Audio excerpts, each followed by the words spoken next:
Hi, this is Nagendra from NS cube channel. ఈరోజు మన topic సిరంజిస్ కాస్టింగ్ ప్రైవేట్ లిమిటెడ్ కోసమే. మళ్ళీ మనం 1 month బిఫోర్ ఒక వీడియో మనం రిలీజ్ చేసాం. సిరంజిస్ కాస్టింగ్ ప్రైవేట్ లిమిటెడ్ ఏం జరుగుతుందో ఇది 3వ వీడియో అనమాట. ఓవరాల్గా ఫస్ట్ వీడియోలో వాళ్ళు ఎందుకు పోరాటం చేస్తున్నారని చెప్పారు. తర్వాత తెలివిగా వాళ్ళ కంపెనీ వాళ్ళు మళ్ళీ మోసం చేసి మళ్ళీ వర్క్ చేయించుకున్నట్టు చేయించి మళ్ళీ తిరిగి ఎలా పంపించేసిందో సెకండ్ వీడియోలో చెప్పాను. ఇప్పుడు థర్డ్ వీడియో. ఈసారి ఈ పోరాటంలో ఈ కంపెనీ ఎంప్లాయీస్తో పాటు వాళ్ళ ఫ్యామిలీ చిన్నపిల్లలతో సహా ముసలోళ్ళు కూడా వచ్చి జాయిన్ అయ్యారు. ఎందుకంటే వాళ్ళు తినడానికి కూడా డబ్బు లేదు, వాళ్ళు చావు తప్ప ఇంకా ఏ దిక్కు లేదు. మాకు మీరు చేస్తున్న పనికి నాకు డబ్బులు ఇవ్వకపోతే ఒక 10th క్లాస్ అమ్మాయి నెక్స్ట్ ఇయర్ ఫిబ్రవరిలో ఎగ్జామ్స్ పెట్టుకొని చదువు మానేసి తన ఇస్తే వాళ్ళ జీతం ఇచ్చి ఆ జీతంతో పాటు తన స్కూల్ ఫీజు కడితే కానీ 10th క్లాస్లో ఎగ్జామ్స్ రాయలేని పరిస్థితిలో ఆ కంపెనీ ఎంప్లాయీస్ ఉన్నారు అనేది మీకు నిర్వచనంగా ఉన్నదన్నమాట. ఇలాంటి కండిషన్ ఎలాంటి పర్సన్కి రాకూడదు, వచ్చింది. కానీ దీనికి సొల్యూషన్ ఎటువైపు లేకుండా అలాగే ఎన్నాళ్ళు పోరాటం చేస్తున్నా, ఎన్నాళ్ళు ఎంతమంది స్పీచ్లు ఇస్తున్నా ఏం జరుగుతుంది? ఏదొక యాక్షన్ అనేది గవర్నమెంట్ నుంచి ఎందుకు లేదు అన్నదే నా ప్రశ్న. మీరే ఆలోచించండి. మీరు కంపెనీలో 20 సంవత్సరాలకు తరబడి వర్క్ చేసి జీతాలు ఇవ్వలేమని పరిస్థితి మీకు వస్తే మీరు ఏం చేయగలుగుతారు? అంతకన్నా ఏం చేయలేని పరిస్థితి. 20 years ఎక్స్పీరియన్స్ అంటే నార్మల్ విషయం కాదు. ఈ రోజుల్లో మ్యాక్సిమం 1 year 6 months చేసి మంచి హైక్ ఉన్న కంపెనీకి వెళ్ళిపోదామని ప్రతి ఎంప్లాయీ ఆలోచిస్తాడు. అలాంటిది ఒకే కంపెనీని నమ్ముకొని 20 సంవత్సరాల నుంచి చేస్తున్నారంటే ఆ ఎంప్లాయీని ఎలా ట్రీట్ చేయాలనే విషయం ఆ కంపెనీ యాజమాన్యానికి లేకపోతే వాళ్ళని ఏమనాలి మీరే ఆలోచించుకోండి. అలాంటి వాళ్ళని పంపిస్తుంది, వాళ్ళ జీవితాలతో ఆడుకుంటుంది అనే విషయం మీద మీరు అవగాహన తెచ్చుకోండి. వాళ్ళకి న్యాయం జరిగేటట్టు ఏదైనా ప్రయత్నించమని నా విజ్ఞప్తి. నేను కూడా నా అంత ప్రయత్నిస్తాను. ఓకే, ఇక్కడ ఒక సైడే మనం మాట్లాడుకున్నాం, ఓన్లీ ఎంప్లాయీస్ సైడే మాట్లాడుకున్నాం. ఫర్ ఎగ్జాంపుల్ కంపెనీ వైపు ఏం మాట్లాడుతుంది అన్నది మనం తెలుసుకుందాం. నాకు ఇన్నర్ సోర్స్ బట్టి ఏం చెప్పారంటే కంపెనీ ఎంప్లాయీస్ అందరినీ మీరు చేస్తే చేయండి, లేకపోతే మానేయండి.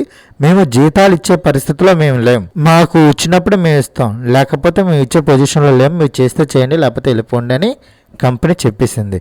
అది రైటా రాంగ్ అనే విషయం కూడా చెప్పాలి. ఇంకొక విషయం, ఇంతవరకు ఈ ఎంప్లాయీస్ అందరూ కలిపి కోర్టులో కేసు వేయలేదు. ఇన్ కేస్ వీళ్ళందరూ కలిసి కోర్టులో కేసు వేస్తే దాని తర్వాత వచ్చిన వాళ్ళకి లాభ నష్టాలు ఏంటి అనేది కింద కామెంట్స్ రూపంలో మీరు చెప్పమని కోరుకుంటున్నాను. ఎందుకంటే కొన్ని విషయాల్లో భయపడుతున్నారేమో కోర్టులో కేసు వేయడానికి అని నా అభిప్రాయం అన్నమాట. కాన్స్టిట్యూషన్ ఏం చెప్తుందంటే పేమెంట్ ఆఫ్ వేజెస్ యాక్ట్ 1936 ప్రకారం 2019లో మళ్ళీ చేంజ్ చేశారు. దాని ప్రకారం 3 months కన్నా ఎక్కువ ఎంప్లాయీ శాలరీ నువ్వు హోల్డ్ చేస్తే 7 నుంచి 10వ తారీఖు లోపు నువ్వు వేసేయాలి. అలా లేకుండా నువ్వు లేట్ చేసిన పక్షంలో నువ్వు దానికి పెనాల్టీ కలిపి నువ్వు వేజెస్ వేయమని లాలో ఉంది. ఆ లాను ఉపయోగించైనా మనం చేసుకోవచ్చు. ఎందుకంటే 8 నెలలుగా దాదాపుగా 550 మంది ఎంప్లాయీస్ని నువ్వు శాలరీ హోల్డ్ చేసావు, నీకు రైట్ లేదు ఈ లా ప్రకారం. నువ్వు కోర్టులో కేసు వేస్తే ఈజీగా మనకు తెలిసిపోతుంది అనమాట. నెక్స్ట్ ఎంప్లాయీ ఒకవేళ అక్కడ కూడా ఫెయిల్ ఎవరైతే ఎలా చేసుకోవాలనేది కూడా 3 అపోజిషన్లో ఉన్నదనమాట. ఫర్ అప్రోచ్ లేబర్ కమిషన్ వాళ్ళు చెక్ చేస్తారనమాట. లేబర్ కమిషన్లో నువ్వు ఫిలప్ చేస్తే వాళ్ళు ఇన్వెస్టిగేషన్ చేస్తారు. వీళ్ళు లేబర్ కమిషన్కి వెళ్ళారు, లేబర్ కమిషన్లో వాళ్ళు ఇన్వెస్టిగేషన్ చేయకుండా మధ్యలోనే వదిలేశారనమాట వాళ్ళకున్న కొన్ని కండిషన్ బట్టి. దానికి ఎందుకు రీజన్ అనేది క్లారిటీగా లేబర్ కమిషన్ నుంచే రాలేదనమాట.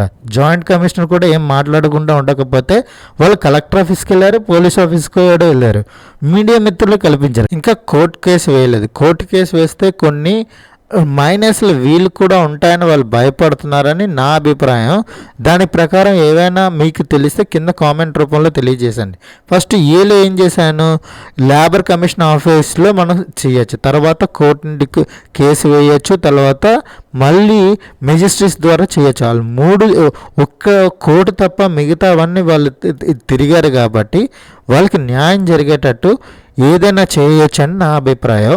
మీరు కూడా మీకు తెలిసిన జడ్జెస్ కానీ ఎవరికైనా ఉంటే ఈ వీడియోని వాళ్ళకి పంపించి వాళ్ళకి సలహా రూపంలో ఏదైనా ఇస్తారని నా విజ్ఞప్తి అనమాట. కింద కామెంట్ రూపంలో అది పక్కాగా తెలియజేయండి, ఎందుకంటే వాళ్ళకి ఏమైనా యూజ్ అవుతుందని నా అభిప్రాయం. ఇది లీగల్గా వెళ్తేనే బెస్ట్ అని నా అభిప్రాయం.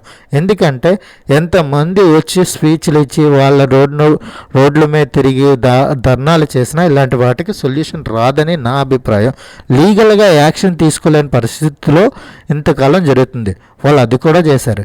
వాళ్ళు ఏం చేశారు, డైరెక్ట్గా అక్కడున్న ఎంపీ ఎవరైతే ఉన్నారో ప్రెసిడెంట్ ఎంపీ దగ్గరికి వెళ్తే అతని పేరు వాళ్ళ నోటి ద్వారా మీరు ఆడియో రూపంలో వినండి అని వెళ్తే వాళ్ళు నా పర్సనల్ అండి, మీరెందుకు ఇలా చేసుకుంటున్నారు, మీరు ఎందుకు వచ్చారు, అసలు మీరు వెళ్ళి ఏదైనా పని చేసుకోండి, మీ వల్ల వాళ్ళ లైఫ్ నాశనం అయ్యింది అన్నట్టుగా మాట్లాడాడంట. ఇలా వాళ్ళు మనోవేదనలు చాలా ఉన్నాయి. అవన్నీ ఈ వీడియోలో మీరు ఆడియో రూపంలో ఇంకా వినండి, మీకు ప్లే చేస్తాను. ఇంకొక విషయం ఏంటంటే ఇలాంటిది వైజాగ్లో ఎక్కడో జరిగింది దువ్వాడలో అని అనుకుంటే తప్పండి.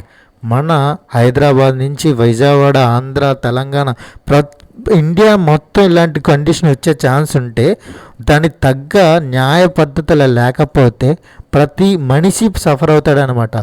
ఇంటిలో ఎంప్లాయీ వర్క్ చేసి ఇంటికి డబ్బు తీస్తేనే వాళ్ళ ఇల్లు హ్యాపీగా ఉంటుంది, కొన్ని వస్తువులు కొనుక్కోగలం. 550 కుటుంబాలకి ఏ ఆసరా లేకుండా 8 నెలల నుంచి తిప్పించుకుంటే వాళ్ళ పరిస్థితికి తగ్గట్టుగా మనం ప్రవర్తించమని నేను వేడుకుంటున్నాను.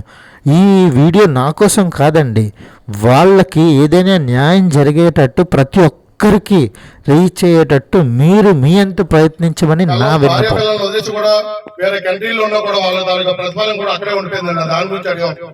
అలాగే ఇవన్నీ డీసీఎల్ గారికి, కలెక్టర్ గారికి ఇవన్నీ వినియోగించుకుంటే వాళ్ళు కూడా చేస్తాం చూస్తాం ఏం జరగలేదండి. తర్వాత గౌరవ పార్లమెంట్ సభ్యులు భరత్ గారి దగ్గరికి వెళ్తే వాళ్ళు మాకు బంధువు, మేమేమో చేయలేము, మీరు ఎక్కడైతే చేసుకోండి, ఎందుకంటే మీ వాళ్ళే కస్టమర్లు వచ్చి తిరిగి వెళ్ళిపోతున్నారని మీ ఎండీ గారు మాకు రిపోర్ట్ ఇచ్చి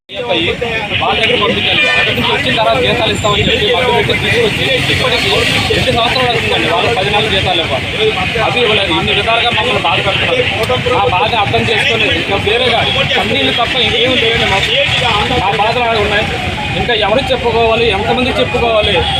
మేము రోడ్డు మీద పడ్డాం. ఇంకా మాకు ఇంకా పైన ఏముందంటే చావు తప్ప ఇంకా వేరే దిక్కు లేదండి. వేరే దిక్కు లేదు, చావు తప్ప వేరే దిక్కు లేదు. 650 కుటుంబాలు చావుకు తప్ప ఇంకా వేరే దిక్కు లేదు. ఈ సమస్యపై మీ ప్రజాప్రతినిధులు, ప్రభుత్వ అధికారులు కూడా తక్షణ స్పందించి మాకు తగ్గ పరిష్కారం చేస్తారని చేతులు జోడించి చెప్పుకుంటున్నామండి. మరియు మీడియా మిత్రులకు, పోలీసు వారికి అందరికీ కూడా వేడుకుంటున్నాం. థ్యాంక్ యూ అండి.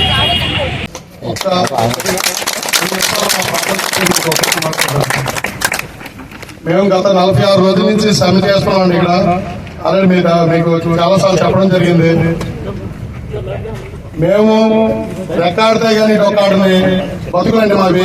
ఎందుకంటే ప్రతి ఒక్కరికి 25-26 సంవత్సరాలు ఎక్స్పీరియన్స్ ఉంది, కానీ ఎవరికి కూడా 35 సంవత్సరాలు 35,000 రూపాయలు మించి శాలరీ లేవండి ఇక్కడ. కానీ మేము ఇక్కడ స్ట్రైక్ చేస్తుంది కూడా మా శ్రమకు తగ్గ ఫలితం అడుగుతున్నాం తప్ప వేజెస్ పెంచమనో లేదంటే పలానా డబ్బులు ఎక్స్ట్రా ఇమ్మనో చేయట్లేదండి. మేము కష్టపడిన దానికి 7 నెలల తాలూకా ప్రతిఫలం శాలరీ అడుగుతుంది. తర్వాత ఎంతో ఇబ్బంది, టైం కూడా తెలిసి కూడా పిఎఫ్ తాలూకా డబ్బులు కట్టలేదు, ఎంప్లాయర్ షేర్ కూడా కట్టలేదు. ఈ 2 తాలూకా కట్టమని డిమాండ్ లో పెట్టామండి. అలాగే ఈఎస్ఐ ఏ ఎంప్లాయీకైనా ఒక మెడికల్ తాలూకా ప్రాబ్లం అయితే చాలా రిస్క్ అండి. అది చాలా మంది చేయట్లేదు, మీ ఫండ్ ఏమో కట్టట్లేదని. తద్వారా ఎంప్లాయీస్ కూడా ఫండ్ మెడికల్ చేయించుకోలేకపోతే అదొకటి అడిగామండి. తర్వాత బస్సు కూడా మధ్యలో తీసివేశారు. దానివల్ల ఇంచుమించుగా ఈ మధ్యకాలంలోనే 45 యాక్సిడెంట్లు గురయ్యారు. ఇప్పటికి కూడా ఇంకా డ్యూటీలో జాయిన్ అయ్యేలోపు వెళ్తున్నారు. వాళ్ళు కూడా బస్సు సౌకర్యం కల్పించమని అడిగామండి. విన్నారు కదా వాళ్ళ ఆవేదన ఎలా ఉందో. వాళ్ళు ఏమడుగుతున్నారు, వాళ్ళకున్న జీతం ఏంటి అది ఇచ్చేసి మిగిలితున్నది వాళ్ళకి ఏమేవి కంపెనీ నుంచి రావాలో యాజ్ పర్ ఇండియన్ లా ప్రకారం అవి మాత్రం అడుగుతున్నారు. ఇంకేమైనా ఎక్స్ట్రా అడుగుతున్నారా, లేకపోతే ఇల్లు కట్టించమని అడుగుతున్నారా, లేకపోతే ఏమైనా కట్టించమని అడగట్లేదు కదా. వాళ్ళకి ఇండియన్ యాక్ట్లో ఏదైతే ఉందో అది మాత్రమే వచ్చేటట్టు వాళ్ళు రిక్వెస్ట్గా అడుగుతున్నారు 8 నెలల నుంచి. అలాంటి వాళ్ళని 20 సంవత్సరాల ఎక్స్పీరియన్స్ ఉన్న పర్సన్స్. ఇంతవరకు నా వీడియోని చూసినందుకు ధన్యవాదాలు. ఇంతవరకు వచ్చారంటే నా ఛానల్లో నా కంటెంట్ నచ్చిందని నేను కోరుకుంటున్నాను. ఈ ఛానల్ని, ఈ వీడియోని చాలామందికి షేర్ చేసి మోర్ సబ్స్క్రైబర్ ఇచ్చి మరింత కంటెంట్ మీ ముందుకు తెచ్చేటట్టు నన్ను దీవిస్తారని కోరుకుంటూ signing off Nagendra. Thank you for watching. Thank you.